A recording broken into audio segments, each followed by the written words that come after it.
명으로 십수만 명하고도 싸우는데 뭐 에브라임 지파 많아요? 얼마나 많겠어요? 근데 왜 이들과는 싸우지 않고 좋은 말로 돌려보낼까요? 그들이 두려워서요? 절대 아닙니다. 기질이 다르고 성격이 독특해서 도저히 함께 일하기 어려운 사람들이긴 하지만 뭐에 함께 했어요? 미디안과의 전쟁에 함께한 자들이라는 겁니다. 그들은 함께 땀 흘리고 수고한 동역자들입니다. 그 생각이 다르고 추구하는 바가 다를지라도 함께 애쓰며 수고했잖아요. 그래서 그들과 싸우지 않았던 겁니다. 아군과 적군을 구분하지 못해서 쓸데없는 신경전을 소모하는 사람들이 많이 있습니다. 대표적인 예가 부모와의 갈등이에요. 여러분, 부모님은 적이 아닙니다. 누가 뭐라고 해도 부모는 자식이 잘 되기를 바라는 게 부모의 마음입니다. 아무리 부모가 교회 못 가게 한다고 책상 위에다 아버지 타도 엄마 타도 이렇게 써붙이는 것은 옳은 이야기가 아닌 거죠. 믿는 사람들 사이에도 생각이 다르고 기질이 다르고 특성이 다 달라요. 그렇기 때문에 좋은 친구나 협력자들을 잃어버리는 경우가 많습니다. 기질이나 특성 때문에. 한번 성질을 내면 다른 사람들이 그 사람을 위해 기도해주고 염려해주는 일에 겁을 내게 되고, 그러다 보면 그때부터 친구를 잃어버리게 되는 거죠. 기도원에게는 지난 시간에도 얘기했지만 처음부터 믿음이 좋았던 것도 아니에요. 아마 열등감이 잔뜩 있었습니다. 그러니까 이렇게 승리했을 때 한 번 뭐를 보여주고 싶어요? 본때를 보여주고 싶은 마음도 있어요. 내가 이런 사람이다. 그런데 그리스도인에게 가장 좋지 않은 게 뭐예요? 본때 보여주는 겁니다. 사람들은 어떤 문제가 생기면 그 문제만 놓고 얘기하지 않아요. 흔히 그동안 좋지 못했던 기억까지 다 끄집어냅니다. 부부싸움은 칼로 물베기라고 하는데 싸우다 보면 뭐까지 다 나와요? 별거 아닌 것 때문에 마음이 틀어졌는데 그러다 보면 결혼식 때 서운했던 거, 그 다음에 막 뭐 했던 거, 옛날에 모든 것들을 다 끄집어 올려가지고 싸우기 시작합니다. 결국에는 집안이 풍비박산까지 가기도 합니다. 그때 하나님 앞에 서서 하나님, 예수님, 제가 제 아내를 박살냈습니다. 그러면 잘할도다 착하고 충성되지마 그러시겠습니까? 절대 아니죠. 적은 그게 아니에요. 여러분, 같은 편끼리는 어떻게 해서든지 지혜로운 말로 분노를 누그러뜨려서 싸움이 일어나지 않도록 해야 된다는 겁니다. 지금 기도원에 300명의 용사들을 데리고 아직 남아있는 적장 세바와 살문나를 추격을 하고 있어요.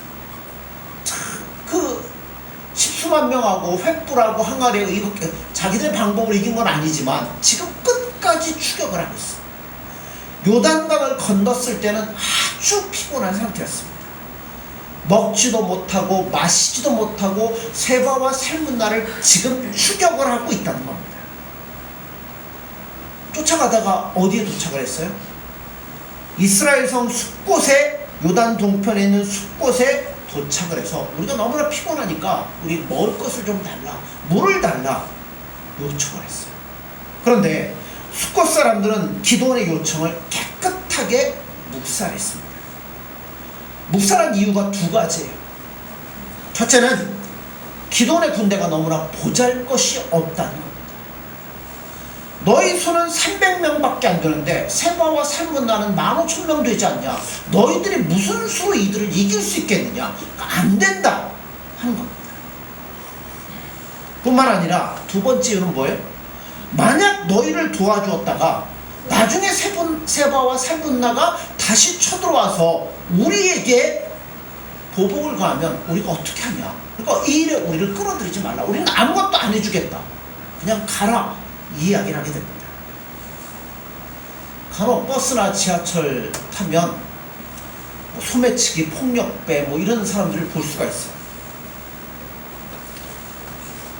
그때 여러분 어떻게 해야 될까요? 막 나서갖고 멱살을 잡고 막 어떻게 해야 되나요?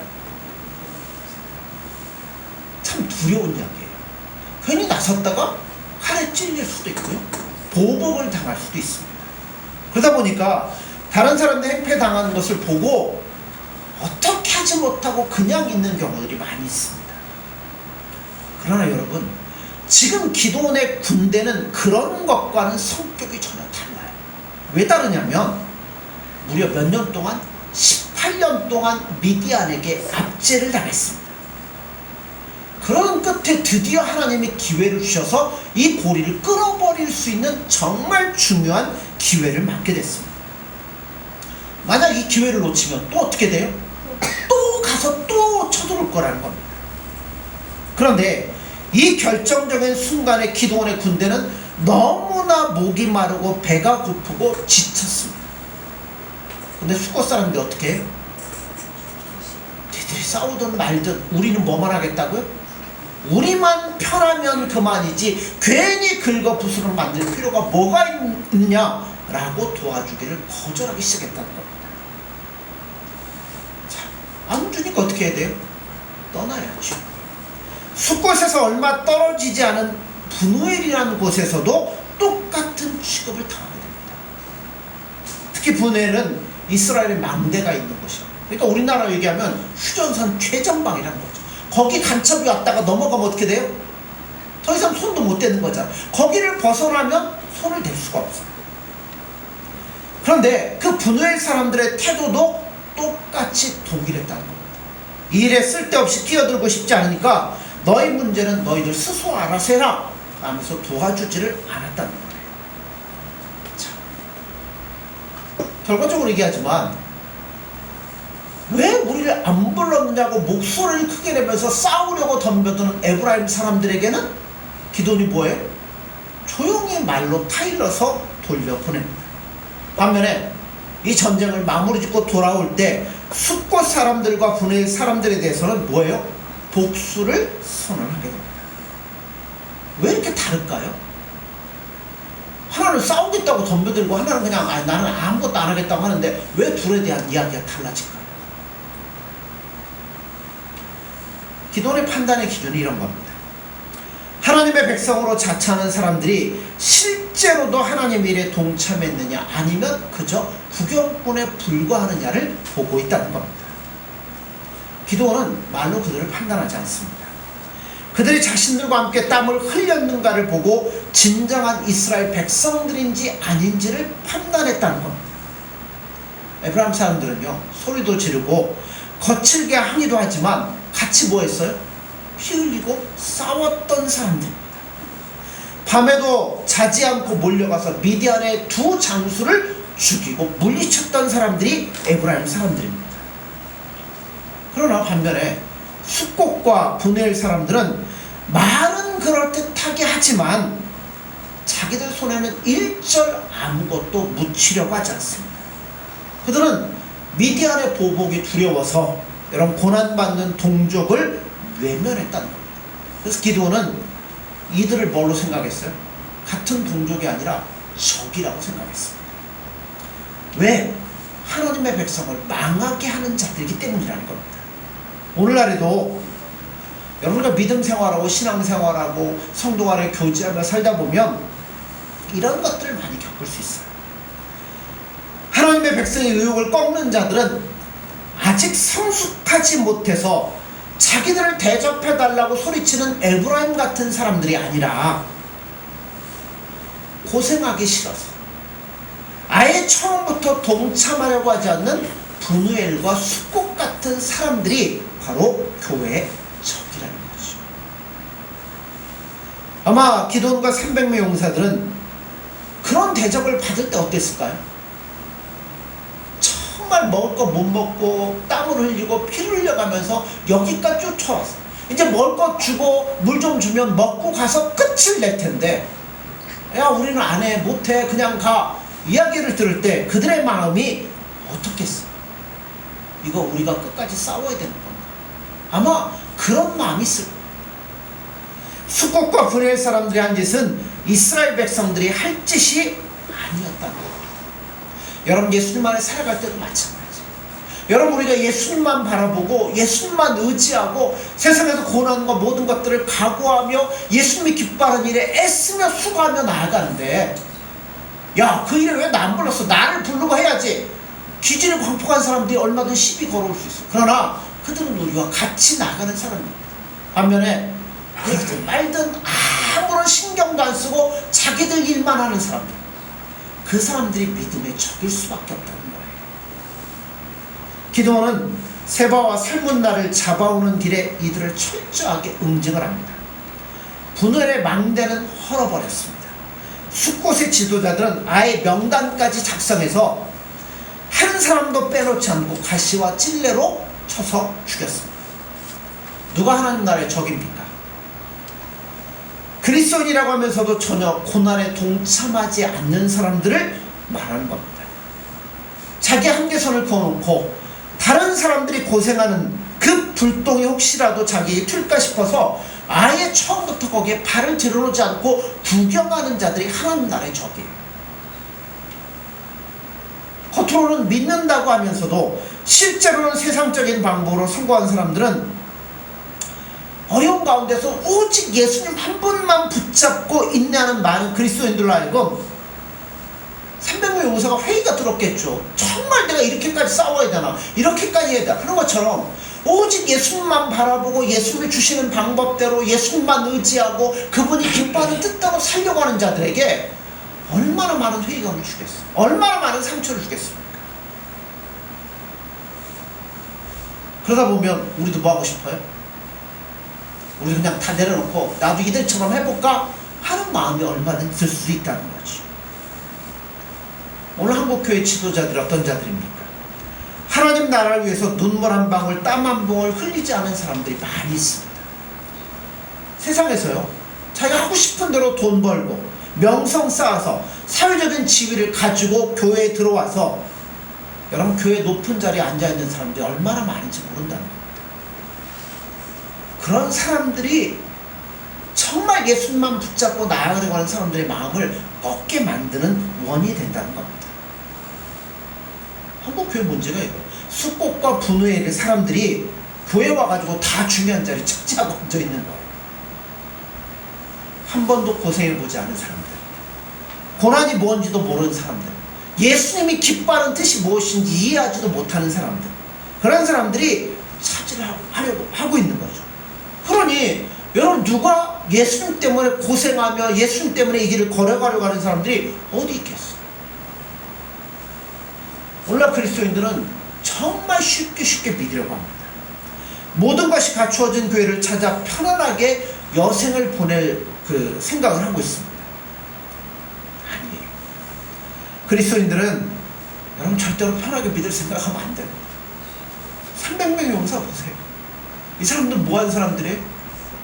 쉬지도 못하고 먹지도 못하고 여러분 마시지도 못하고 피곤하지만 뭐예요? 예수님 주신 그 사명 때문에 끝까지 헌신하며 이 길을 걸어갔던 사람들입니다. 그들은 에브라임 사람들의 분노에도 넘어가지 않았습니다. 숫꽃과 분해 사람들의 조롱이나 무관심에도 넘어지지 않았습니다. 그들은 굶주린 상태에서도 끝까지 적을 추격해서 뿌리를 완전히 뽑아버렸습니다. 이 일이 우리에게 뭘 가르쳐줍니까? 아무리 힘이 부족한 소수라더라도 우리가 예수님 사랑하고 예수님이 기뻐하는 목표를 가지고 끝까지 충성하면 놀라운 하나님의 역사가 나타난다는 겁니다. 남들처럼 이것저것 다 갖추고 여기저기 신경 쓰고 거기에 체면까지 살리러 가면요, 하나님 나라 일은 아무것도 못하는 거예요. 오직 한 가지 목표, 그거 붙잡고 끝날 때까지 뭐 해야 돼요? 달려가셔야 된다는 겁니다. 남들이 하는 거 다 따라가다가 아무것도 안 돼요. 그러니까 예수님 그러잖아요. 천국에 이르는 문은 뭐하다고요? 좁기만 합니까? 그 길이 협착해요. 꾸불꾸불해요. 좁아요. 문 지나가기도 어려워요. 찾는 자가 적다고 말하지 않습니까? 여러분, 다른 방법대로 여러분 해서는 안 돼요. 오직 예수를 붙잡고, 그 300명 용사는 그 하나님 주시는 분명한 그 목표가 있었잖아요. 이번 기회가 아니면 안 돼. 그걸 위해서라면 어떤 고난도 감당할 각오가 돼 있었어요. 여러분, 그렇게 할 때 엄청난 하나님의 역사, 예수님의 역사를 우리가 체험할 수 있다는 겁니다. 그렇다면 이런 목표를 위해서 우리가 해야 될 일이 뭘까요? 무엇보다 먼저 기도원과 300명의 용사처럼 한 마음으로 끝까지 헌신할 수 있는 하나님의 뜻이 무엇인지를 아셔야죠. 예수님이 기뻐하는 일이 뭔지를 아셔야죠. 예수님께서 나를 부족하게 하셨지만 그 부족한 가운데서도 한평생 예수님을 위해 달려갈 목표가 무엇인지를 늘 기억하시고 묵상하셔야 돼요. 그래서 그 예수님 바라보며 나아가다 보면 어떤 사람은 자기 자존심 내세우면서 알아달라고 옆에서 찝쩍거릴 사람도 있습니다. 또 어떤 사람들은 평안히 지내면 야, 이렇게 믿어야지 뭐하러 그렇게 고생하면서 뭐하러 그렇게 믿고 있냐, 조롱할 수도 있어. 그럴 때에도 흔들림 없이 달려갈 나의 목표, 먹지도 못하고 마시지 못한다 하더라도 끝까지 달려갈 나의 목표, 예수님 사랑하는 그 목표, 그것이 분명해질 때 여러분, 우리는 300명 용사처럼 어떠한 방해에도 어떠한 조롱에도 끝까지 예수님이 기뻐하는 뜻대로 살아갈 수 있으리라 믿습니다. 그러므로 이런 마음으로 우리가 끝까지 주님께 달려가서 주님으로부터 칭찬받을 수 있는 저와 교회 여러분들 되어지기를 간절히 소원합니다. 기도하겠습니다. 예수님 사랑합니다. 기도원의 300명의 용사가 어떤 조롱과 박해와 방해에도 끝까지 그들의 마음을 하나님께 돌리고 이 사명을 잘 완수했던 것처럼 예수님, 우리도 정말 예수님 앞에 필요한 자들이 될 수 있도록 도와주옵소서. 예수님이 기뻐하시는 뜻이 무엇인지를 깨달아 예수님과 즐거이 동행하는 이 삶의 온전한 목표를 붙잡고 주님 부르시는 그날까지 끝까지 저희들 달려나갈 수 있는 자들이 되게 도와주옵소서. 그래서 우리 모습을 통해, 우리 삶을 통해 정말 이 땅에 예수님이 증거되어지고 예수님이 나타나고 예수님이 표현되어질 수 있는 아름다운 저희들의 삶이 되도록 함께하여 주옵소서. 예수님의 이름으로 기도드립니다. 아멘.